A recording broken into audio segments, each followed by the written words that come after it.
오늘 욥기 42장 1절에서 6절 말씀 가지고 하나님을 만끽하라는 제목으로 하나님의 말씀 전하도록 하겠습니다. 우리 옆 사람과 이렇게 인사하겠습니다. 하나님을 만끽합시다.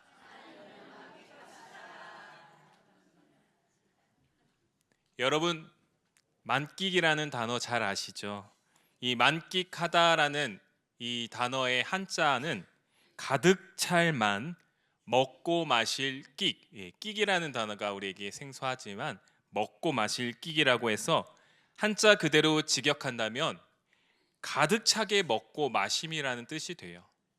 그런데 우리가 일상생활에서 사용하는 이 만끽하다라는 단어는 좀 더 확장된 의미로 무엇을 마음껏 누리다, 무엇을 온전히 누리다라는 뜻으로 우리가 많이 사용하는 것 같아요.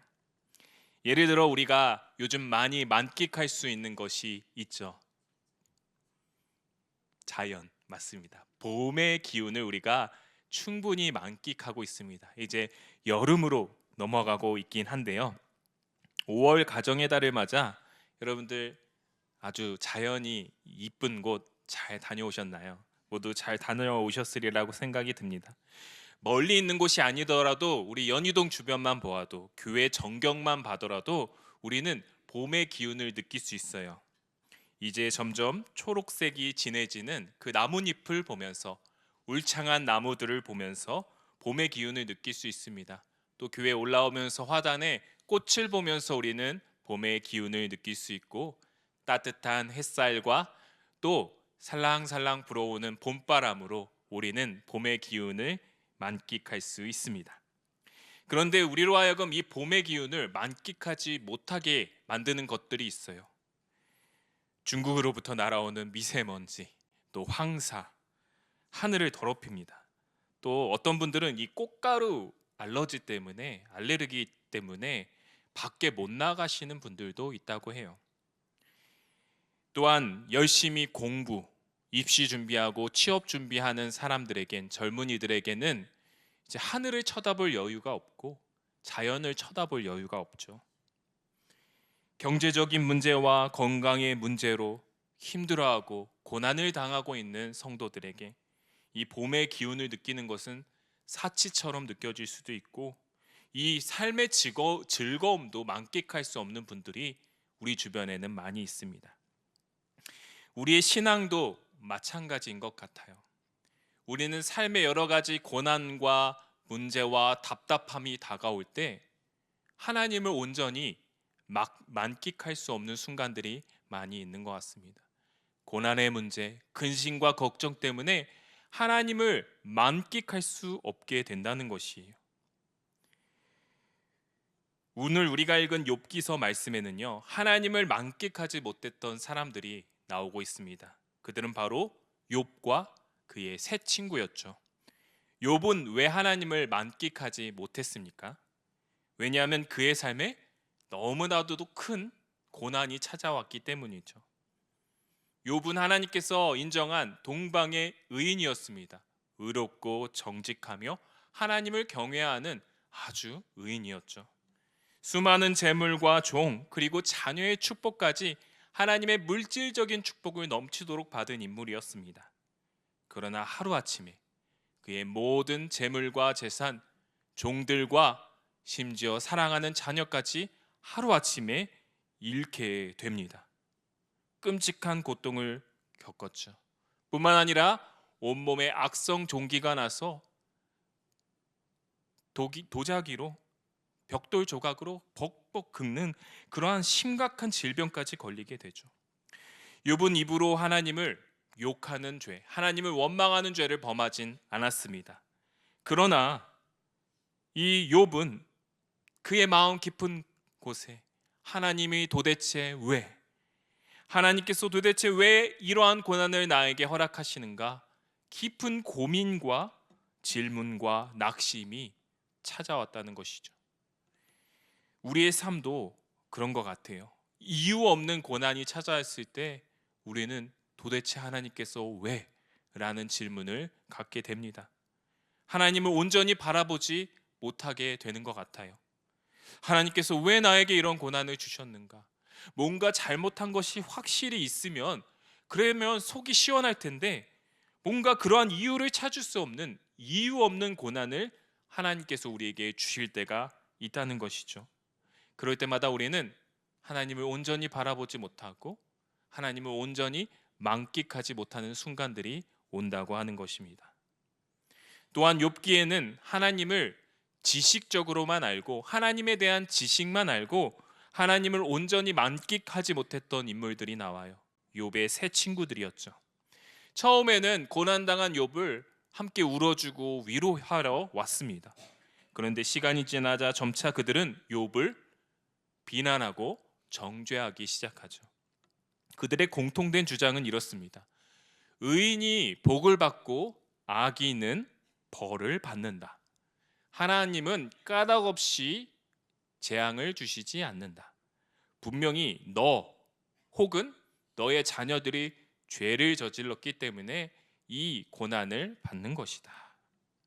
세 친구의 주장은 모두 이 하나님의 말씀 모세오경에 근거된 하나님에 대한 지식으로 근거된 말이었어요. 그러나 하나님께서는 그 세 친구들에게 이렇게 말씀하시죠. 욥기 42장 7절에 너희가 나를 가리켜 말한 것이 내 종 욥의 말같이 옳지 못함이니라. 왜 이 세 친구들의 말이 옳지 못합니까? 왜냐하면 그들은 하나님에 대한 지식은 알고 있었지만 하나님을 직접 만나 경험하지 못한 말들을 쏟아냈기 때문이죠. 그들은 자신들의 지식으로 하나님을 제한하고 있었습니다. 그러나 욥은 어떻게 했습니까? 자신이 알지 못하는 하나님을 알기를 원했어요. 이유 없는 고난을 주시는 그 하나님에게까지 나아가고자 애를 쓰고 기도했다는 것이죠. 내가 알고 있는 지식으로 하나님을 제한하고 쉽게 남을 정죄하는 신앙, 그것은 하나님을 온전히 만끽하지 못하는 신앙이었습니다. 그러나 오늘 우리가 읽은 욥기 42장에서 욥은 이제 하나님을 온전히 만끽하는 순간이 다가온다는 것이에요. 하나님을 귀로만 듣는 신앙이 아니라 이제 눈으로 배움는 하나님을 온전히 만끽하는 신앙으로 넘어가는 모습을 우리가 찾아볼 수 있습니다. 오늘 말씀을 통해 우리가 고난 속에서도 또한 슬픔 속에서도 어떻게 하나님을 만끽하며 나아갈 수 있는지, 하나님을 만끽하는 그 아름다운 인생이 무엇인지 오늘 말씀을 통해 우리 함께 살펴보기를 원합니다. 하나님을 만끽할 수 있는 방법, 그 첫 번째는요, 하나님의 임재를 갈망하라는 것입니다. 하나님의 임재를 갈망하라. 오늘 우리가 읽은 욥기 42장 그 앞에 부분에는요, 고난의 이유를 알지 못해 답답해하고 있는 이 욥에게 하나님께서 폭풍 중에 찾아오셔서 말씀하시는 장면이 나타납니다. 그 첫 부분을 한번 함께 읽어볼 텐데요. 욥기 38장 1절에서 3절 우리 다 함께 읽어보도록 하겠습니다. 그때에 여호와께서 폭풍우 가운데에서 욥에게 말씀하여 이르시되 무지한 말로 생각을 어둡게 하는 자가 누구냐? 너는 대장부처럼 허리를 묶고 내가 내게 묻는 것을 대답할지니라. 아멘. 끔찍한 고난을 당해서 눈물과 답답함으로 세월을 보내고 있는 이 욥에게 하나님께서는 어떻게 찾아오시고 어떻게 말씀하십니까? 욥을 무섭게 혼내고 있는 모습이에요. 너가 땅에 기초를 놓을 때 어디 있었냐? 너가 바다가 어떻게 생겨났는지 그것을 아느냐? 너가 생명이 어떻게 태어나는지 이 세상 만물이 어떻게 돌아가고 있는지 너는 그것을 이해할 수 있느냐? 저는 처음 욥기서를 읽을 때 하나님께서 이 처음 욥을 찾아오시는 장면을 보면서 이해가 되지 않았습니다. 왜 하나님께서 이렇게 무섭게 나타나셔서 욥을 무섭게 혼내시는가? 하나님께서 이 욥의 고난을 허락하셨잖아요. 사탄이 고난을 준 것이지만 사탄에게 그 고난을 주도록 허락하신 분은 하나님이시잖아요. 그리고 이 욥이 얼마나 슬픈 일을 당했는지, 자녀를 잃은 슬픔, 재물을 잃은 슬픔, 이 아내까지 떠나는 그 슬픔을 하나님께서 모두 다 아시잖아요. 그런데 왜 하나님께서는 욥을 보자마자 아주 무섭게 혼내시는 걸까요? 그런데 저는 이 무섭게 혼내시는 그 다음에 욥의 대답과 반응이 더욱 신기하고 이상했습니다. 욥의 대답을 보면요, 42장 1절에서 3절 우리 다 함께 읽어보겠습니다. 욥이 여호와께 대답하여 이르되 주께서는 못하실 일이 없사오며 무슨 계획이든지 못 이루실 것이 없는 줄 아오니 무지한 말로 이치를 가리는 자가 누구니이까? 나는 깨닫지도 못한 일을 말하였고 스스로 알 수도 없고 헤아리기도 어려운 일을 말하였나이다. 아멘. 욥은 어떠한 반응을 보여주고 있습니까? 무섭게 혼내시는 그 하나님의 말에 이제 순종하고 항복하는 모습을 우리에게 보여주고 있어요. 왜 이러한 반응을 보입니까? 왜냐하면 욥에게는 이제 더 이상 고난의 이유가 중요하지 않기 때문이었습니다. 왜냐하면 욥에게는 하나님의 임재만으로 모든 것이 인정되고 모든 것이 항복되는 그러한 해결된 마음을 경험했기 때문이에요. 마치 이와 같을 것 같아요. 저는 어렸을 때 이 동네에서 친구들이랑 축구를 하는 것을 좋아했습니다. 뭐 공도 시원치 않은 공으로 이렇게 좁은 길가에서, 넓은 공터가 아니라 좁은 골목에서 이렇게 공을 빵빵 차면서 노는 것을 좋아했습니다.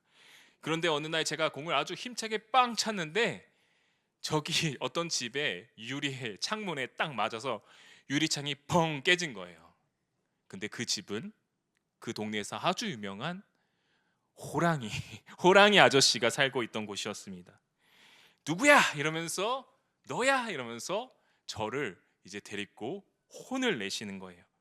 주위를 둘러보니 친구들은 다 도망갔습니다. 이 호랑이 아저씨에게 무섭게 혼나고 있었는데 그래도 친구들이 의리가 있어서인지 저희 집에 가서 저희 어머니한테 그것을 이르고 저희 어머니가 올 수 있도록 인도를 했더라고요. 근데 저 멀리서 저희 어머니가 오셨습니다. 이렇게 걸어오시는데 오시자마자 어떻게 하셨을까요? 저의 등짝을 아주 세게 쫙 스매시하면서 너 왜 그랬어? 더 무섭게 혼을 내시고 아저씨에게 죄송하다고 말씀을 하셨습니다.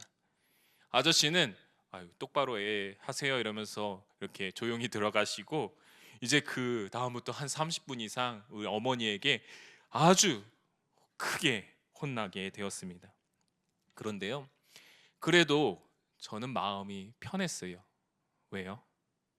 부모님이 오셨기 때문입니다. 아저씨에게 혼나는 것이 아니라 부모님에게 혼났기 때문이에요.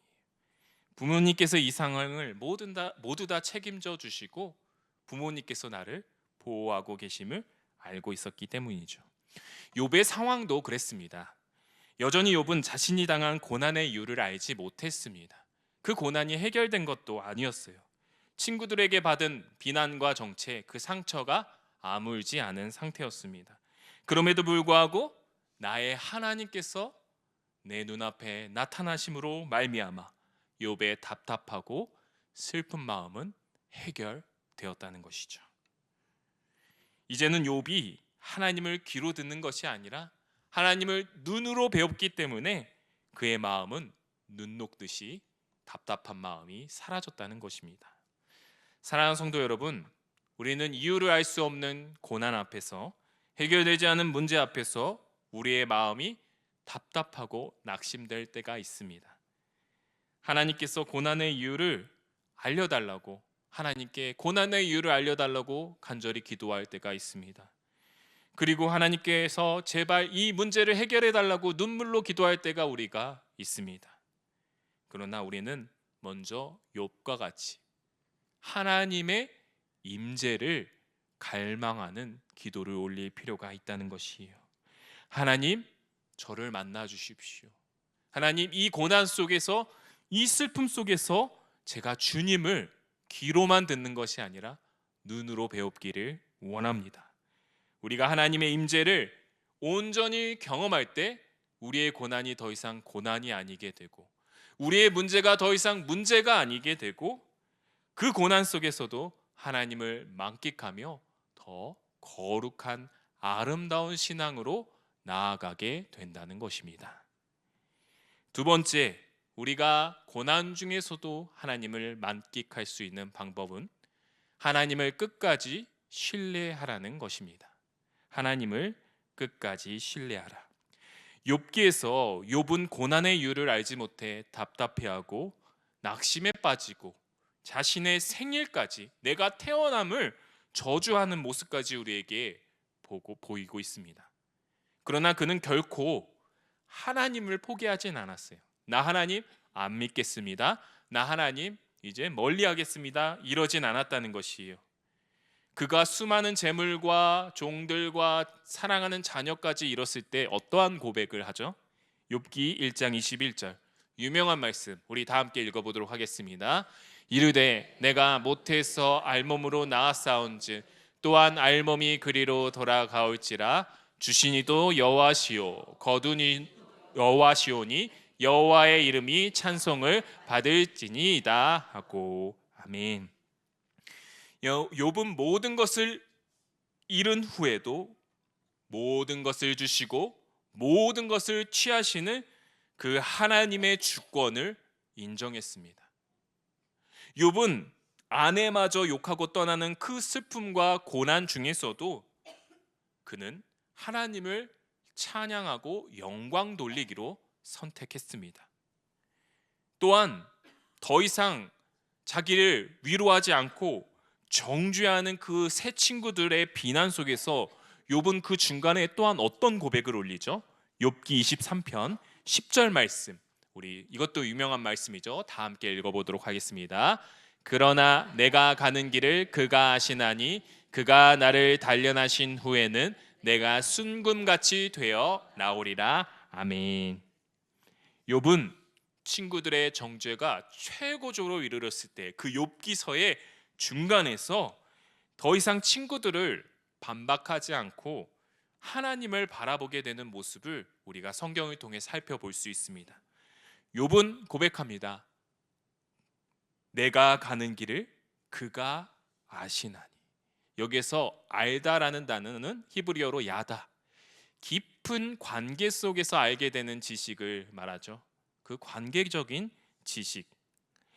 부모가 자녀를 알듯이 욥이 지금 당하고 있는 고난을 하나님께서 너무나도 잘 알고 계신다는 것을 욥은 지금 믿음으로 고백하고 있다는 것입니다. 그리고 욥은 고백합니다. 그가 나를 단련하신 후에 내가 순금같이 되어 나오리라. 이 고난의 끝에 빛이 있을 것이며 하나님께서 이 고난을 통해 나의 인생을 순금과 같이 아름다운 인생, 존귀한 인생으로 만들어 주실 것이다 라는 그 믿음과 소망이 담긴 고백이라고 하는 것입니다. 이제 욥이 드디어 하나님을 만나는 순간 42장으로 왔습니다. 그는 중요한 사실을 확증하게 돼요. 정말 하나님께서 나를 알고 계시고 나를 지켜보고 계셨구나. 그것을 확인하게 된 거예요. 구약의 성도들에게 가장 중요했던 문제는 그들이 겪고 있던 고통과 고난의 문제가 아니라 하나님이 정말 우리의 형편을 알고 계실까? 이러한 질문이 그들에게 매우 중요했습니다.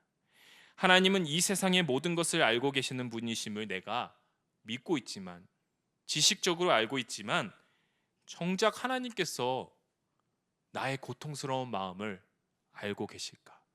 그는 멀리 하늘에 계신 분이기 때문에 우리의 고통스러운 마음을 알지 못하시지 않을까? 라는 이러한 고민이 있었다는 것이죠. 이것은 우리 신약 백성들에게도 마찬가지, 우리 모두의 마음을 불안하게 만드는 질문입니다.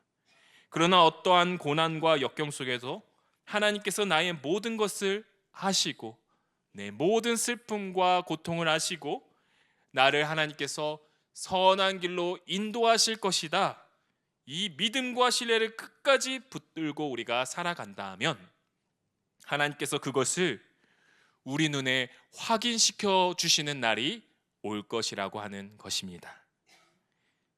그것이 바로 42장 5절에 등장하는 거예요. 우리 다 함께 읽어보겠습니다. 내가 주께 대하여 귀로 듣기만 하였사오나 이제는 눈으로 주를 배움나이다. 아멘. 욥은 고난을 통해, 고통을 통해 나의 모든 것을 아시는 하나님, 내 슬픔과 눈물과 모든 고통까지도 지켜보신 하나님을 두 눈으로 목격하게 됩니다. 끝까지 하나님을 신뢰함으로 나의 생각보다 크신 하나님, 나의 기쁨과 슬픔과 모든 고통스러운 시간, 이 모든 것을 통하여 합력하여 선을 이루시는 아름다운 인생으로 빚어가시는 그 하나님을 목도하게 되었다는 것이죠. 노래 한 곡을 소개시켜 드리고 싶은데요. 악동 뮤지션이라는 가수가 기쁨, 슬픔, 아름다운 마음이라는 곡을 올 봄에 냈습니다. 그 가사를 한번 같이 봤으면 좋겠는데요.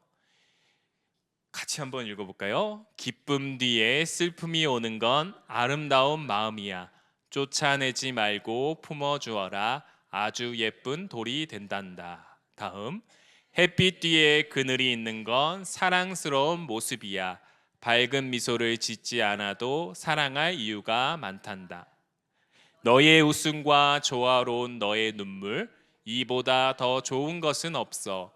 흐린 날도 화창한 날도 시린 날도 끼우고 나면 다 퍼즐이 될 거야. 아멘. 네. 네. 이 곡을 쓴 이 가수 이제 악동 뮤지션은 몽골 선교사님의 자녀들이죠. 잘 알고 계시죠? 이 한참 잘 나가고 있을 때 이 여동생 이수연 양이 우울증으로 나 이제 음악을 포기하고 싶다라고까지 할 만큼 심각한 우울증으로 고생을 하고 있었습니다. 그런데 이 동생을 위해 오빠 찬혁은 이 곡을 쓰면서 슬픔은 우리가 꼭 떨쳐내려야 할 병균 덩어리가 아니라 이 삶이라는 퍼즐의 한 조각일 뿐이다. 결국 기쁨과 슬픔의 가치를 우리가 온전히 느낌을 통해 기쁨 뒤에 오는 슬픔, 그리고 기쁨의 가치를 온전히 느끼고 슬픔의 가치를 온전히 느끼는 것을 통해 우리의 인생은 아름다운 인생으로 만들어져 가는 것이다 라는 그 의미를 담아서 이 곡을 발매했다고 해요. 여동생에게 우울증에 빠진 여동생을 일으키고 또 이 곡을 통하여 많은 우울증에 빠진 그러한 대중들의 그 마음을 살리는 아주 귀한 곡으로 하나님께서 사용하고 계시다는 것입니다. 많은 사람들은요, 이렇게 슬픔 뒤에 고생 끝에 기쁨이 온다, 고생 끝에 낙이 온다라고 이렇게 말을 하는데, 이 곡은요, 기쁨 뒤에 슬픔이 오는 건 아름다운 마음이야, 이 뒤집어서 말하는 것이죠. 고생 끝에 기쁨이 와도요, 그 뒤에 또 슬픔이 올 수 있다는 것이. 사랑하는 성도 여러분, 우리의 인생 가운데도 기쁨 뒤에 또 슬픔이 올 수 있습니다. 또 기쁨이 오고 또 슬픔이 올 수 있습니다. 그러나 오늘 욥과 같이 그 슬픔과 고난 속에서도 하나님의 임재를 갈망하는 마음, 하나님의 선하심을 끝까지 신뢰하는 그 믿음이 우리 가운데 있다면 우리의 슬픔과 고난은 하나님께서 빚어가시는 아름다운 인생의 재료가 되는 줄 믿습니다. 고난과 절망 속에서도 우리는 하나님을 만끽할 수 있다면, 슬픔 중에서도 어려움 중에서도 하나님을 만끽하는 삶을 우리가 살 수 있다면 그것은 아름답고 멋진 인생인 줄 믿습니다. 말씀을 맺겠습니다. 5월은 푸른 나뭇잎이 자라는 생명력이 넘치는 그러한 계절입니다. 하지만 아이러니하게도 마음의 병이 정말 많이 찾아오는 시기라고 말을 해요. 질병청에 따르면 최근 4년간 국내 자살률은 3월에서 5월 이 봄 기간에 자살률이 가장 높았다고 합니다. 이 모두가 가정에서 웃고 행복한 시간을 보내는 것 같지만 우리 안에, 우리 주변에는 여전히 슬픔을 가지고 고통을 가지고 고난을 가지고 아파하고 있는 사람들이 많이 있다는 것이에요. 그들이 슬픔과 고난 속에서도 하나님의 임재를 느낄 수 있도록, 하나님의 선하심을 끝까지 신뢰하며 나아갈 수 있도록 함께 품고 기도할 수 있는 우리 연희교회 모든 가정 권속들 되기를 주님의 이름으로 소망합니다. 또한 저와 여러분 또한 슬픔과 고난에 빠질 때가 있습니다. 슬픔과 고난 속에서도 하나님을 만끽하는 인생을 살기를 간절히 축원합니다. 그리하여 우리의 인생이 하나님이 보시기에 아름다운 인생으로 변화되는 우리 연희교회의 모든 인생, 가정, 연희교회 공동체 되기를 주님의 이름으로 간절히 소망합니다.